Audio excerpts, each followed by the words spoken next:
ici a peur de vieillir? Levez la main. Vous êtes nombreux. Mais dans le vieillissement, il n'y a pas que la peur. Il n'y a pas que l'horreur. Qui ici a un bon souvenir de son grand-père ou de sa grand-mère? Levez la main. Vous êtes encore plus nombreux. Dans le vieillissement, il y a cette dualité, cette ambiguïté. On en a une perception positive, nos grands-parents, affectueux, attentifs, leur mémoire, leur amour, et puis cette perception négative, la peur de la décrépitude, la peur de la maladie, la peur de la mort. Et de fait, le vieillissement s'accompagne de maladies.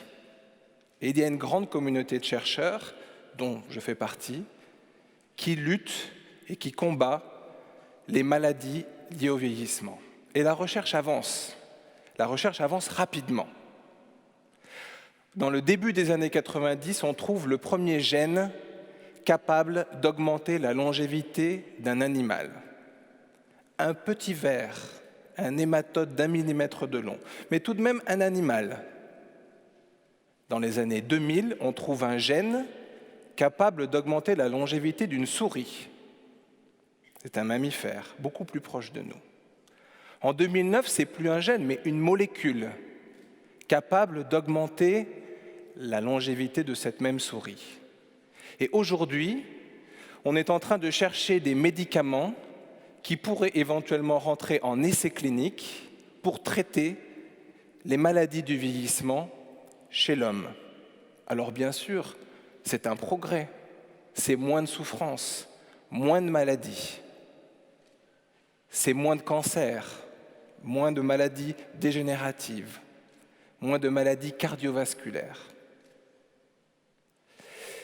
Mais en parallèle de cette course, il y a un mouvement qui s'appelle le transhumanisme. Peut-être en avez-vous déjà entendu parler.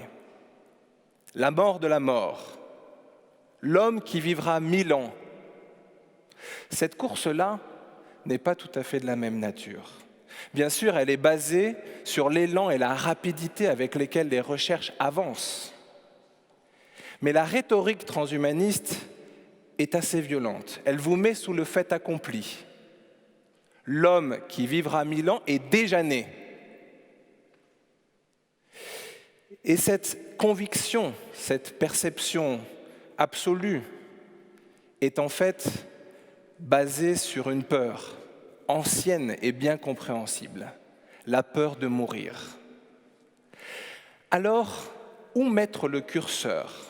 Que croire et ne pas croire? Pour répondre à cette question, il faut revenir un peu en arrière et se poser des questions de base. Et la première des questions, c'est qu'est-ce que le vieillissement? La plupart d'entre nous pensons au vieillissement comme au processus d'usure. Comme un t-shirt s'use et se déchire, notre corps vieillit et meurt. Mais la biologie nous montre qu'en fait, ce n'est pas si simple. La biologie nous montre que le processus du vieillissement n'est ni obligatoire ni systématique. Il existe des organismes comme l'hydre qui ne vieillissent pas. L'hydre est un petit être aquatique qui réellement semble ne pas vieillir. Alors ça peut paraître une anecdote, mais ça nous enseigne quelque chose d'important, ça nous enseigne que le vieillissement n'est pas synonyme du vivant. En fait, le vivant, c'est précisément la capacité de propager la vie d'une génération à une autre et de faire en sorte que ce fil de la vie jamais ne s'interrompe. Évidemment, les transhumanistes se saisissent de cette observation et vous disent « si l'hydre peut le faire, pourquoi pas nous ?» Cette observation vous dit aussi que le vieillissement, ce n'est pas exactement comme l'usure. Alors, pourquoi vieillissons-nous? Ça peut paraître une question triviale, mais elle ne l'est pas tant que ça, puisque l'hydre vieillit, ne vieillit pas, et nous, si. Il est très difficile de répondre avec certitude à cette question, mais on peut commencer à réfléchir sur certains éléments. Il existe vis-à-vis de la capacité à propager la vie plusieurs stratégies. Et quand je parle de stratégie, je parle de choix évolutifs qui ont été faits il y a des millions d'années. Dans le cadre du vieillissement, il existe la stratégie de l'hydre, dont la plupart des cellules sont capables de se régénérer et de se rajeunir. Et il existe notre stratégie. Et nous avons concentré notre capacité de régénération et de rajeunissement dans un tout petit nombre de cellules. Ces cellules, ce sont les cellules de la reproduction.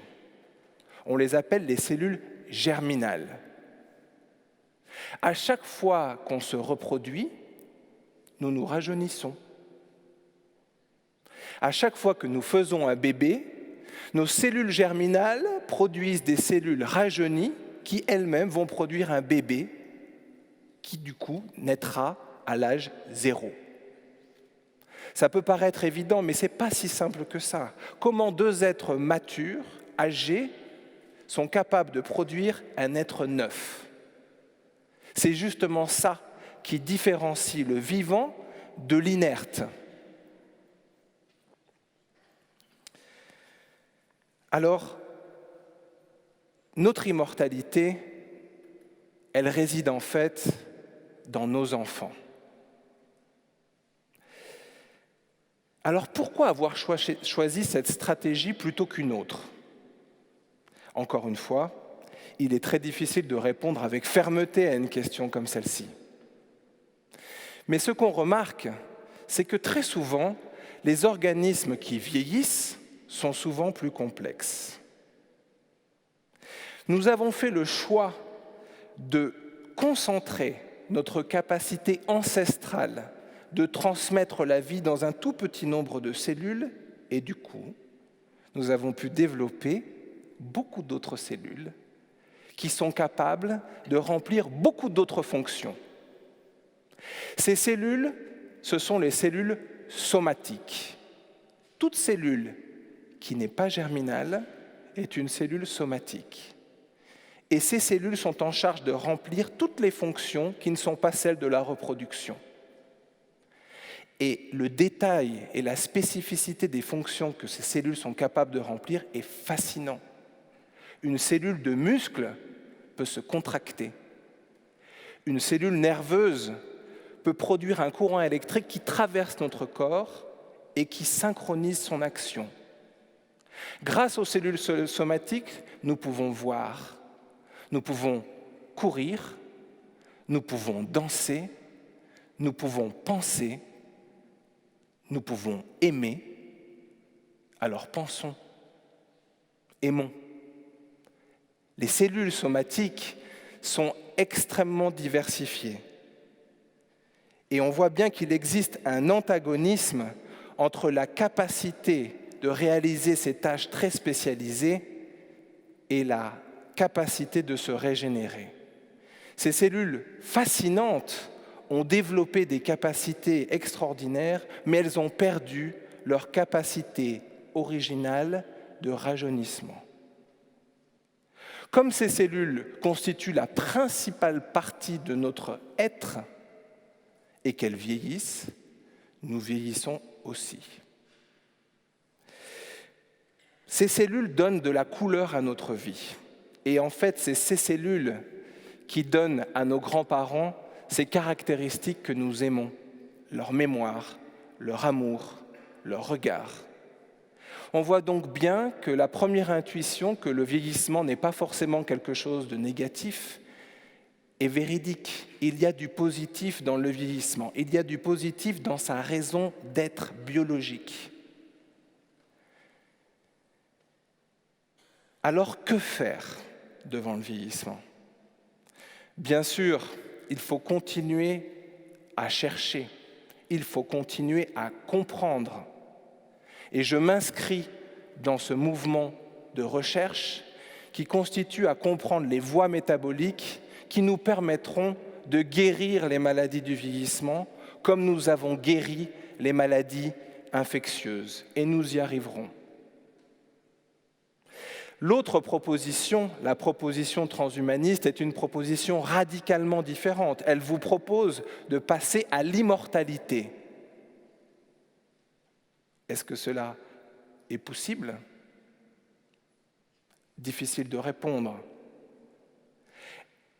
Parviendrons-nous à être immortels sans perdre nos fonctions somatiques ?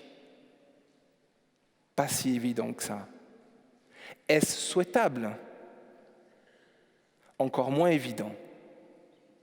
En tout cas, on comprend mieux maintenant que contrairement à ce que la rhétorique transhumaniste dit, il ne sera pas si simple de se rendre immortel, parce qu'il s'agira de changer notre architecture entière, de revenir sur des choix évolutifs qui ont été faits il y a des millions d'années.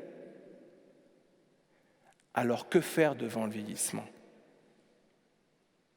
Pensons, cherchons, aimons. Merci.